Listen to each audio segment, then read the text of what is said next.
Is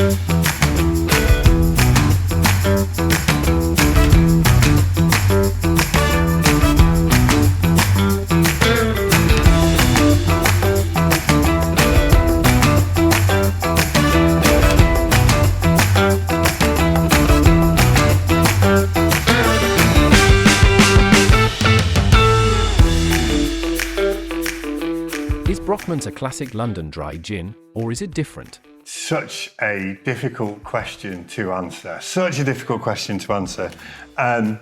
We're a dry gin. Our original here is a dry gin, but it's a new wave gin. It's a modern gin. But yes, I think you could classify it as a London dry style, although it doesn't quite conform to all of those rules. But I think the most important thing with our original is that there's no sugar, so it is a dry gin. Brockmans contains bilberries, blackcurrant and hawthorn, for example. How did this combination come about, and how does it change the experience of drinking gin? So our original was launched in 2008. Using those berries, although there's no sugar, gives us some sweeter flavours. And those sweet flavours make a great entry point into the world of gin. If you want to start discovering gin, if you want to start discovering gin cocktails, our original, Brockmans Original, is a great way of doing it. We, of course, have a tagline, which is we are properly improper. The proper means that we do things in a very proper way when it comes to our distillation and how we build our liquids. And the improper means that we break some rules along the way. And I think adding those dark berries is a great example of the rule breaking in the pursuit of flavour. What are the reactions of bartenders and guests to this different direction?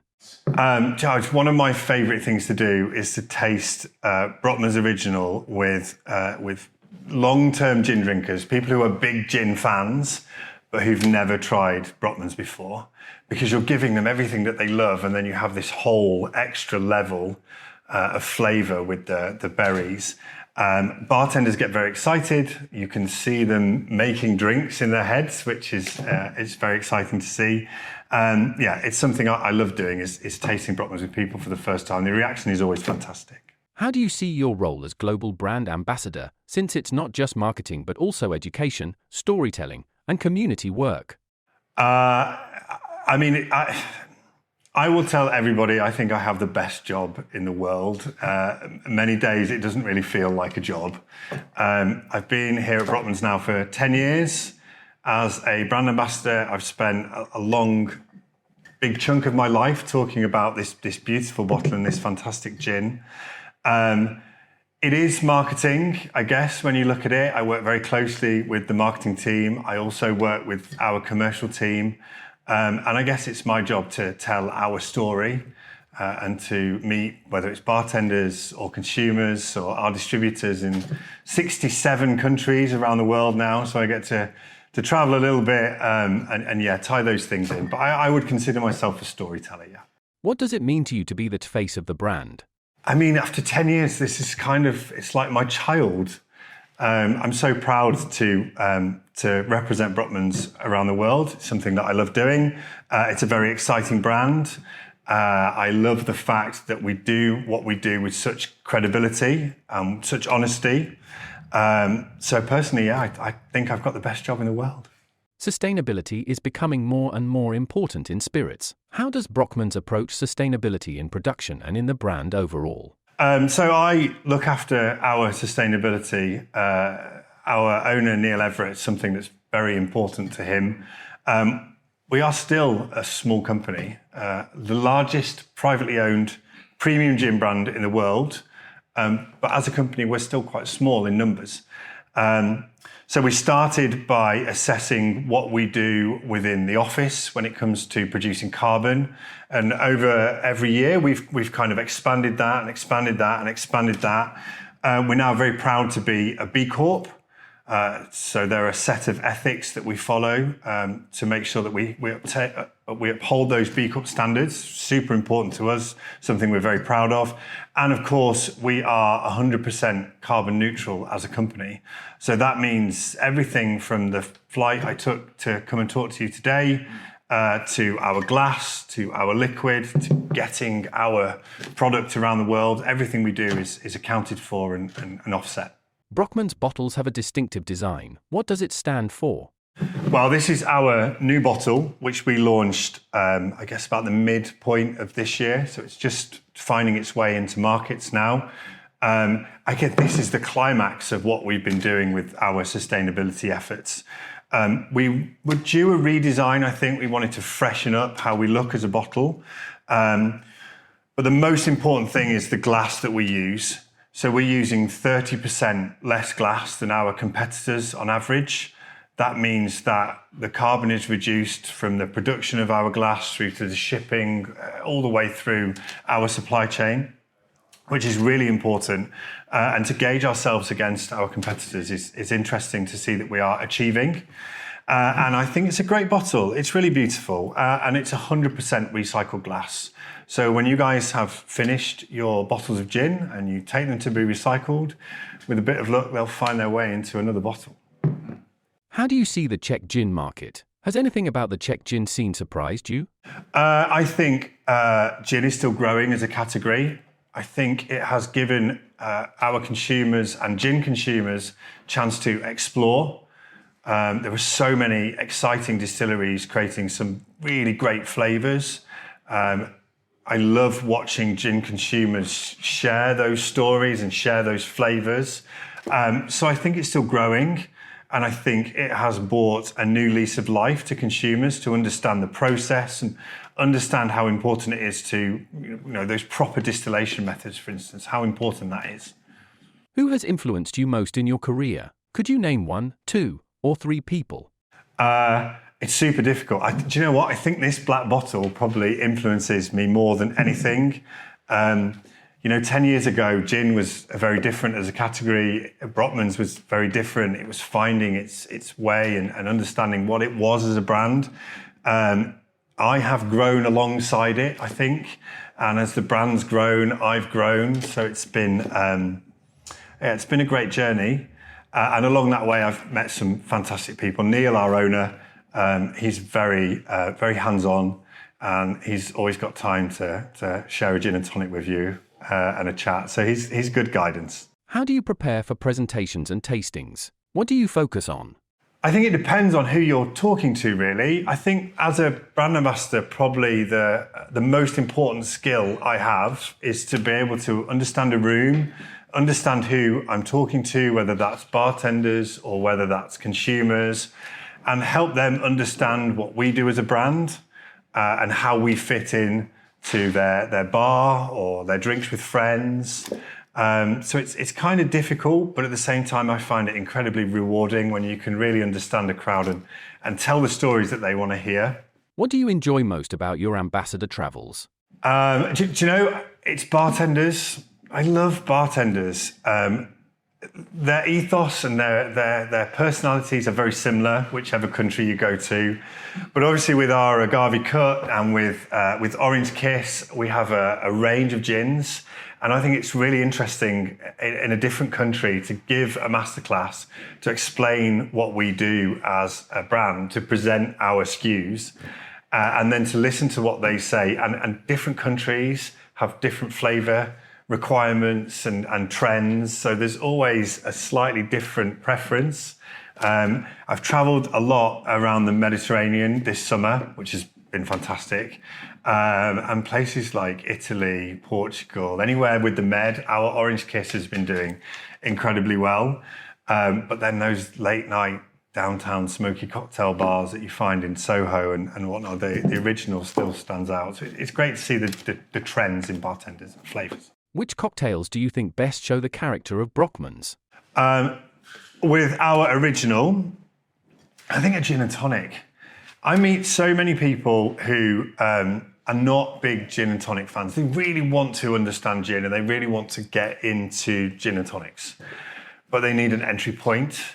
And I think having our original with just a splash of tonic kind of opens it up, really lets those berry flavours out. You don't need a lot of tonic. You can make a slightly shorter drink. It's incredibly smooth. I think that's the best way to show it off. Our agave cut is the opposite. I mean, we broke all the rules with agave cut. We've really pushed our improper personality as far as we can. And yeah, as here, I've been drinking that with grapefruit soda in a Paloma.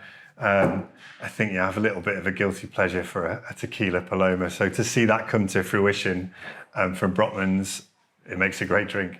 Brockmans recently introduced Agave Cut, a gin with agave usually linked to tequila and mezcal. How did this idea come about, and why combine these two worlds? Well, I will share with you a secret. This comes from, I'm not going to call it a company meeting because it really wasn't a company meeting, but there was a few of the senior members of the company sat in a very, very good cocktail bar in downtown New York for a few hours. And I think anybody who works in the drinks industry, we tend to sit at the bar, and if you have a great bar and a good bartender, then you just let the bartender make your drinks. And that's exactly what we did. And we saw something that we'd never seen before. We saw a cocktail barman, an amazing mixologist, using two base spirits. So he was using gin and tequila, agave spirit together. And there was something about those green flavors in agave and the green flavors in gin, they kind of complemented each other beautifully. We are known for breaking the rules at Brockmans. This is our improper personality. We're very proud of being the rule breakers, but we always do that in pursuit of flavor. So we spent a long time trying to work out whether it was possible to merge the flavors of our base gin with the flavors of agave and get them to work together and to feel as a whole spirit. To be totally honest, getting the liquid to work, and it is an exceptional liquid, that was kind of the easy part. The difficult part came when you're trying to put it in a bottle because it's not gin anymore. You can't call it tequila. It's very difficult to comply with all the rules and regulations that we need to. So as a consequence, it's the only one of our bottles that just says Brockmans. It doesn't say Brockmans Gin because it's not a gin. But also, yeah, agave cut rather than tequila, even though we are using an amazing agave spirit. So yeah, really interesting brand to put together. Good story as well. Don't know whether I should be sharing that with you, but... What trends do you see in gin and mixology, a return to classics, experiments, or sustainability in bars? I think sustainability is becoming a big thing. I think that we, as a community, as a bartending community, are starting to understand the waste that we produce and how we can make an impact on that. It's certainly something that's important for us. But also, of course, our improper personality. So we're always encouraging bartenders to look at those classics and to make improper twists on them, just like we've done with our original, or to get hyper creative and push the boundaries and break some rules, just like we've done with Agave Cut. How are guest preferences changing, and how is Brockmans responding? I think our guests have become a lot more educated. I think the gin trend has definitely encouraged them to learn more about the liquids that they're drinking. With gin specifically, to learn more about the botanicals and the provenance and the way things are put together. I see lots of guests who want to share that with each other. People find a new gin, they're desperate to tell their friends, but they want to tell the whole story. And I think we're seeing that now filter down into cocktails and over the bar. Our guests are far more knowledgeable than they were 10 years ago.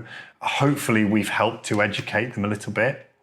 But I think those educated guests are now finding their way into cocktails, and they're demanding that they want to know the ingredients, they want to know the provenance, they want to know where it's come from, and they want to know how it's made so they can recreate it at home, which is definitely a change we're seeing. Where do you think gin culture is heading? Will the boom continue, or will we return to the classics?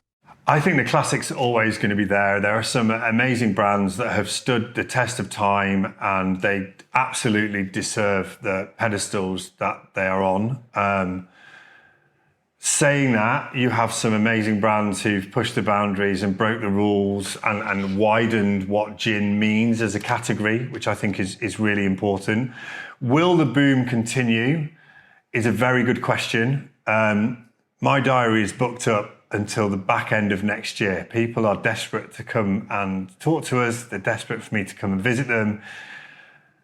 I know that means that we as a brand are doing very well, but wherever I go, I'm still seeing gin. So I would hope that wave continues. I think it will plateau at some point. But I think the whole category has broadened, and consumers are now not just looking for juniper and citrus-led gins. They want to experiment, they want to discover. Fruity flavours in our gin is a prime example. How do you imagine the future of cocktails with Brockmans? Well, I mean, we are regularly running cocktail competitions within cities. We work with our distributors, and as I said before, constantly we want to push innovation, the rule-breaking aspect as well, but always in the pursuit of flavour. I think a new wave of bartenders always wants to bring something new. As the younger bartenders come up, they want to bring something new. I think we have to respect the classics. You know, there's nothing wrong with a martini at the end of the day. I absolutely love a martini. So we have to respect the classics, but seeing those new bartenders have a wider understanding of flavour and building that together is great. What is your favourite ritual connected with gin? My favourite ritual with the gin, do you know what? It's simple. I love a martini. I really look like a late night, indulgent, decadent martini. I really love a martini. However, saying that, agave cut has meant that we've been going to some more kind of like higher energy parties as well. So I'm rediscovering my youth a little bit with some of the high energy stuff. What has been the most interesting bar or country where you have presented Brockmans? I think they're all interesting, and they all have their very unique personalities. I am still discovering countries, and I'm still discovering cities, and there are a plethora of them that I'm yet to visit. We have been spending some time in Turkey this year, in Istanbul in particular. I think there is something magical happening in Istanbul. You've got this East meets West culture, which is very permissive and very complementary to each other. And I think we've all got something to learn about how we can sit together and work better together and still be able to enjoy culture, but indulge with a martini at the end of the night. What do you drink when you're not having gin? It's very rare that I'm not having gin. I am quite partial to a glass of red wine with dinner. And my tequila taste is growing and broadening by the day. So, yeah, I love Mexico. It's a great culture. I love the history of tequila and mezcal in particular. So I'm quite often found with a mezcal. What is your personal guilty pleasure drink? Oh, are they all not guilty pleasures? I think they're all guilty pleasures. I love a Paloma. It's cliched, but I love a Paloma. But I will let you into another secret. I have a hobby, which is to go around the top 50 bars in the world. So every year, the top 50 bars, and I take the barman and I go very quietly into the corner and I ask for a pina colada. So that is my guilty pleasure. I think maybe it's one of the first cocktails that I learned how to make. It's refreshing and tropical, and if you go into those top 50 bars and ask for a pina colada, it's a very, very different experience than you get on some of the high street ones. And I've not yet been asked to leave any of the bars yet, so I'm going to keep doing it. That was another episode of the Visit Chef magazine podcast, featuring a conversation with Mike Whatmough. You can find all episodes in our archive at visitchef.com/podcast, as well as on all major podcast apps. Feel free to contact us. We'd love to hear from you. We'll be back with a new episode soon, and we're already looking forward to having you with us again.